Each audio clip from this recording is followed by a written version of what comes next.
Okay, this is the special Board of Finance meeting for Wednesday, August 19th, 2020. Right. The first item on our agenda is public comments, which is by email only. Did we get any public comments, Karen? No, we didn't. We did not. Okay.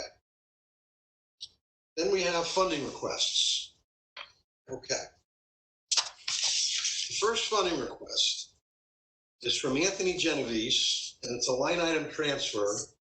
The town was informed that our current Microsoft products, blah, blah, blah, are no longer supported and need to be upgraded. So this is a line item transfer from police machinery to information systems in the amount of $9,787.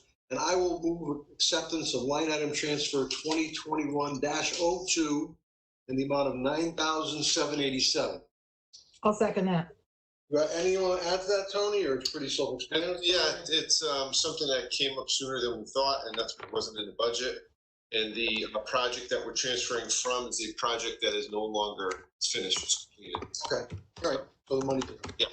Any other comments or questions? None, we'll do a roll call. Matt Giglietti, yes. Tom Handler? Yes. Ellen? Yes. Susan? Yes. Okay. I want you to know, I had an Amity meeting Monday night live. We were all there. Wow. Wow. Yeah. I think their board meeting was live too. Again, it's all in the same room? I think the board meeting they did in the auditorium. Last time the board met in the auditorium, I don't know if those of you who remember, it was contaminated and they all got sick. So we ended up better this time. Okay, next we have a funding request, 2021-03 in the amount of $50,000. And this is for Storm Isaias debris removal, which, you know, who knew this was coming? So I will move acceptance of request for funding 2021-03 in the amount of $50,000. I second. So Discussion. a couple of comments I'd like to make. First, this is why we have contingency. For a reason like this. They are applying for a. Wait, stop. Somebody's typing because it's coming through the sound system. Right. Yeah, so I can't hear you, Tony. Could you? Sorry, that was me. I just had to answer something. I'll put myself on mute. Sorry about that. Okay. The town has applied or has sent information to FEMA for a pre-assessment, which is a process that FEMA uses to determine whether the storm was at a certain threshold to qualify for FEMA assistance. Typically, in a storm like this, when it impacts many towns, it usually qualifies. Occasionally, there's a storm that comes through that impacts only one or two towns that may not qualify. That happened one year with a winter storm, and it happened with the tornado that came through a few years back and just hit a couple towns. Those did not qualify because there wasn't enough damage. Hopefully this, from what I understand, there was a lot of damage. Hopefully this will qualify, and then we'll be set up to receive reimbursement. It's typically 75%. And so we'll let you know. If that's the case and we are reimbursed, it would not only be for this expenditure, but for overtime in public works, overtime in police, and we still have to get rid of the brush once we collect it all. I was going to ask you, are they going to houses to collect this, or It's on the roadside. it's on the roadside? Yeah.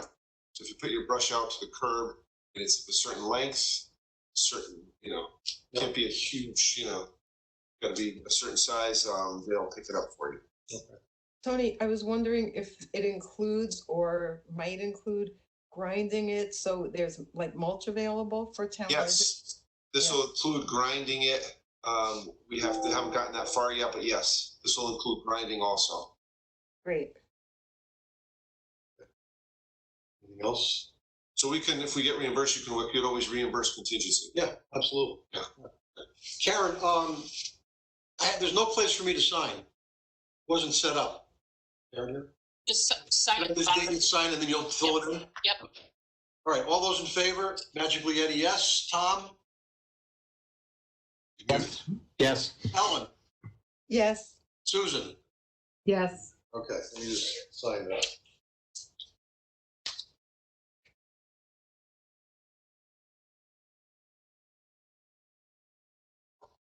Okay. Next,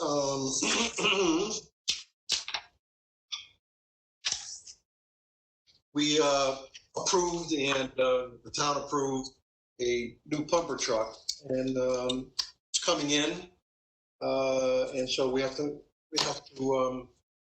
do we have to do here, Tony? So the Board of Selectmen approved the purchase of a pumper truck back in December, I believe it was, of 18, a while back. And so the truck is almost nearing completion. Okay. And so we have to, the idea is to do a lease purchase. And so I want to get your approval to engage into lease with Chase. And it's a rate of 1.25%, would be a 5-year in arrears. And the lease would have a non-appropriations clause, so that should the budget not approve the lease, so this is, so you're not committing to a 5-year lease. If the budget does not get approved, then they take the truck and you don't owe the lease. Do you need a motion? Yeah. Yeah, no place to sign it, so. This is just a motion. Okay. Yeah. So I'll make a motion that we approve the winning bid from Chase on an $845,664 purchase of a pumper with an interest rate of 1.25%. Let me explain that. For 5 annual payments. Yeah, it's an indicative rate, which means, Indicative. yeah. I thought that was a mistake. Typo. No, so what that means is the, that was the rate when I got the bids. Okay. It may fluctuate by a, point or so, Okay. depending on when the actual settlement date is. Okay. So that's why. I have a question. I'll second the motion, but then I have a question. Okay. Tony, is this 100% financing? Yes, Okay, so this is the purchase price of the vehicle. that's correct. This is the purchase price of the truck. So it's equal, five equal payments? Correct. Plus interest. Yeah, Okay, thank you. yes. Any other questions? Okay, Matt Giglietti, yes. Tom Handler? Yes. Ellen? Yes. Susan? Yes. Okay. Finally, unfortunately, I'll explain why I just got this thing out to you today. The Budget Task Force update. The Budget Task Force came through with a recommendation, which I thought they sent it to all the Board of Finance, because I responded to it, my own response. And then Karen told me that you guys didn't get it. So that's when I sent it to you today, to just let you know what, basically. And if you saw it, basically they're going to ask for a 0% budget and a 5% reduction in the budget, and which we've done before. And your 5% reduction in the budget is going to be very painful and produce layoffs, et cetera, et cetera. So what I did is I answered. Those were my statements, my opinions, but I answered Joe Dye and everybody else on the link. What I thought about the possibility of 5% reduction on a very small part of our budget. But again, myself, 75% is tied up in 4 accounts. So I just basically let him know my feelings about it, which I sent to you. And then after thinking about it, I said to myself, after a couple of comments, it's really, we don't really have that much of an expense problem, in my opinion. I think we have a tight budget, a good budget, we provide good service, and what we have is a revenue problem. We just don't have any grand list growth. Things go up, contracts, labor contracts are signed, and expenses go up, and we have to rely on this grand list number or to pay for these things. That was my second. So with that, I'll open it up to any other comments anybody might. Just a little by the selectmen was. Can I just go with Susan said too? Someone is rattling. It's very hard to hear when there's other noises. If you could start again, Tony, please. Sure. I heard that, but not you. Yeah. Yep. So the selectmen discussed it at their meeting, and the idea was that I would go to each department and get from each department, especially the major departments, what an impact would be if there was a 0% increase to their budget and a 5% reduction to their budget, keeping in mind that each department has a 2.5% salary increase already. So a 0% increase to their budget is most likely is already a reduction to their budget, and so a 5% would be greater. And to find out what impact that would have to each budget, and for instance, would it mean a cut in services? Would it mean a reduction in hours? Would it mean so a plow, Public Works doesn't do a service, or they close a few days, or what would be the impact on, from the department head's point of view? And then the board, selectmen, and at least their thought was the Board of Finance would then evaluate that for, the budget process. Part of an extra step to the budget process was the idea. So Tony, as Matt pointed out, we only got this today. So I'm not really familiar exactly what the board is proposing. But from my quick reading, I think what you just said is not what was written in their memo, because I think they said that various members of both boards would talk to the committees. I'm not sure if they're now saying you would do that instead, or that's something else. But that's just one of my questions. And well, I would talk to the department heads, but the discussion was that the board members would talk to commission members. I see. Well, so that's it seems to me that is a plan that is fraught, that there are all kinds of issues that raises. But I wanted to step back and ask a few things, not necessarily of anyone here, but first, I want to see how the procedures they are proposing are different from what we do now, maybe a side-by-side, or what they're proposing to change. And then I'd like to know if all of those changes are consistent with our town charter, which does set out the roles of the two boards. I mean, it may well be, but I think those are preliminary questions. And if that's all, I mean, first we want to see what the changes are, then know that they're okay. And then I'd like to know, maybe after that, we could ask them what problem the Board of Selectmen is trying to solve exactly. And I'm curious about their proposals, both procedural and substantive, if perhaps they've gone to other towns that have these other ways of doing things and the results are better. I'm just sort of curious what this is all about. So I think there are some really preliminary questions. And then, as I said, the logistical, having different members of two different boards go to different other commissions is interesting. And I couldn't see in the process how the two boards come together on recommendations. So I think after the preliminary questions are answered, perhaps we can, perhaps, I don't know, Matt, I think we could do it. Maybe someone from the Board of Selectmen could join a meeting and answer questions about how this would work if in fact it's consistent with the charter. Which I don't think it is, quite frankly. Well, that's a preliminary question. If it isn't, then we don't need to spend a lot of time. And if it is, there are, just so many questions to ask. It's so I think, it's a first step. I'm sure the Board of Selectmen just, wants to do the best for the people in Woodridge as we do. And I think we have been actually. So those are the questions I'd like to, maybe we can send back, maybe Matt, we can do a letter from our, I don't know if I need to make a motion or if we can just ask. Wait a minute. So can I interject for just a minute? I want to echo what Ellen is saying. I agree with most of what she said. And when I stand back at 30,000 feet, what our agenda says is an update on what the Board of Selectmen is doing. And I'm a little concerned that we're going to take any kind of substantive action tonight on this when two of our members aren't even here. This meeting was spontaneous to begin with. We normally don't meet in August. I mean, I just feel like we're a little out of sync a little bit. It may be that what's being proposed is hunky-dory and consistent with the charter. I don't know if it is or it isn't. But I certainly want to be thoughtful about this. I don't know that there should be any, other than procedural, I'm not sure we should be doing anything with this tonight. I Yeah, think that's I a don't know good that we are. I don't know that we are. They just, Joe Dye sent me a letter telling me what they had decided. Again, quite frankly, Right. I don't believe it's their decision to make. I mean, the last time I looked, the budget is ours.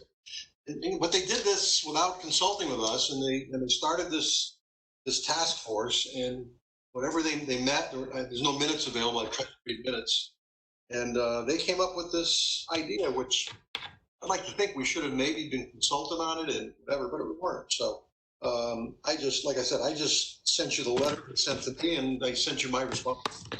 Well, and if I could say, I think all the points that we're bringing up are important, but for me, the other question that I just have to ask, which is if 5% really isn't a viable alternative, and I wonder about that, do we really want to have people spending time on something that can't or won't? Good point. Yeah. I mean, I agree. I mean, they're going to do it if they're told to do it, but it's going to be ugly. I mean, how does how Public Works 5%? I don't know where they're going to cut. They're going to have to don't buy equipment, let somebody go. Transfer station closed down 3 days. Library don't open 3 days. I don't know. It's not going to be pretty to cut 5% from an already lean budget. So that's basically what I was trying to say. Well, and it may be that this is the procedure they're following in order to get our input. I completely accept that, but it does feel a little bit like the cart is before the horse. Right. So it's funny because I read this thing 2 hours ago, and I mean, I have a million questions. There's no way I could get my head around it without, sort of seeing what's intended here. And I apologize for that, but I just assumed. No, not your fault. It's not I your assumed fault. they sent it to you. I didn't even look at who they sent. Why wouldn't you send it to all the members of the Board of Finance? And then Karen told me today, I just want you to know that the Board of Finance hasn't seen this. I said, are you kidding me? You didn't send it to them? I said, no. They sent it to the Board of Selectmen. Well, again, check the charter. I did. I read the charter about a week ago. The budget is ours. So, Okay. So anyway, we'll see. I don't know. I don't know where we go with this, but Maybe, I don't know, maybe. I'd love to hear. I would love to hear if you're going to be running around to all the department heads telling them this. I don't know what the reaction. Right. But Well, Matt, you bring up a good question. What is it that, I don't have a sense from reading the memo. What is it that the Board of Selectmen is asking us to do with this? So us, nothing. They're doing this. They've basically handed it off to Tony. Well, I think they're looking for your support and your input and your once the departments come back with their impact, then both boards would then be able to evaluate those impacts for the budget process. So it's your sense from this memo that the Board of Selectmen has already decided that this is what they're going to do? Yeah, I think this is what they'd like to do. Whether they're going to do it or whether they want me to do it, even if you're not involved, I don't doubt it. Or whether they have the authority to do it. I don't know that they have the authority to do it. I said that they want. I think Maybe that's a question we can have Jerry research. I think also we may be mixing up some different things. I don't know, but whether the Board of Selectmen can ask Tony to ask department heads certain questions, that's one question. But I think embedded in here also, as I skimmed it, I think there's also a change in the actual budget process about what the two boards do. Right. And that's a fundamental question where I'd like to see spelled out what exactly are the changes they'd like to make in the budget process, and are those changes consistent with the town charter? Those two things are a beginning for us to start getting our head around this. And so I do have some more information on the what the changes are, but not the town charter part. I think we got to get Jerry involved. I would imagine we should have Jerry. You could let him know what we're saying here, and have Jerry rule them. I could. People look and see. Yeah, do that. Like I said, I read the charter, and as I've said many times, it's not the easiest thing to read, but it is clearly enumerated that budget is the responsibility of the board. We could turn around and just ignore all this and say, do what you want, but we're doing the budget our way, the way we've been doing it for how many hundreds of years? I don't know, however many. Well, in our lifetime, the process has always been the same. I could certainly. This is a whole new process. I can review with Jerry and he can come up with a opinion. And I think the idea was to have both boards at the same time discuss this. It just never materialized. Well, honestly, I'm going to get into something else now. I mean, for the past, I don't know how many years, it's become an election issue. Quite frankly, the Republicans have said year after year after year that they want to take responsibility away from the board. We have too much power. We shouldn't have that. They don't believe we should have the final word on the budget. The Board of Selectmen should. And that's just not the way it operates in any town or in the state. It's a state statute too. So, but that's come up in the last 3 or 4 elections. I think it goes back to when Tony Anastasio ran. They first brought it up that we have too much authority, and it's going on from there. The people running since then. So I'm going to suggest, I think it behooves all of us to stay in the middle lane on this. Sure. I don't want to jump to conclusions because I don't really know what their thinking is. I don't really have any sense of this other than somebody clearly has an agenda of some kind. Right. I certainly think if people have put time in, we should find out what that is. I would like to hear what Jerry has to say. So I don't want to prejudge it, but I do think based on the memo, there's a lot of questions. Okay, Right. I'll do that, yeah. Hand it off to Jerry. Okay. And then And we'll, to your point, Matt, maybe remind them if they have minutes that they haven't filed or could send them to us, maybe we could follow their The thinking. extent of what they've done, they had 3 meetings, I believe. we've got 3, yeah. 3, and that's it. Yeah. What came out of that is this. The memo, and then The letter you sent. there's also a draft document that I could send you that is something that we would send to the department heads. Right. Did you guys, I don't think you guys have seen No, that. it's Okay. Can I ask one more question? Sure. Matt, was there a moment when you were on this task force? No. Oh, okay. I found out about it. I happened to be watching the Board of Selectmen meeting in my COVID-19 boring life. Right. I was watching Channel 79, and I'm sitting there watching. I'm saying, am I hearing what they're doing here? Uh-huh. They're gonna do budget guidelines. I thought that was our job. But Okay. we voted on it. The Board of Selectmen approved it unanimously, and the budget task force of Joe Crisco, Joe Dye, and Sandy Stein was approved, and they went forward with the charge. Okay. From day one, I said, I don't know if they're supposed to be doing this, but they did it. So. Okay. All right. Thank you. Jerry checked out. Great. Okay. Anything else? Thank you for the comments. They were very helpful. Okay. Motion to adjourn. I'll make the motion. We adjourn. Second. Okay. All those in favor, let's give a yell. Yay. Aye. Good night, everybody. We'll see you in September. Bye-bye. Have a good evening. Yeah, you too.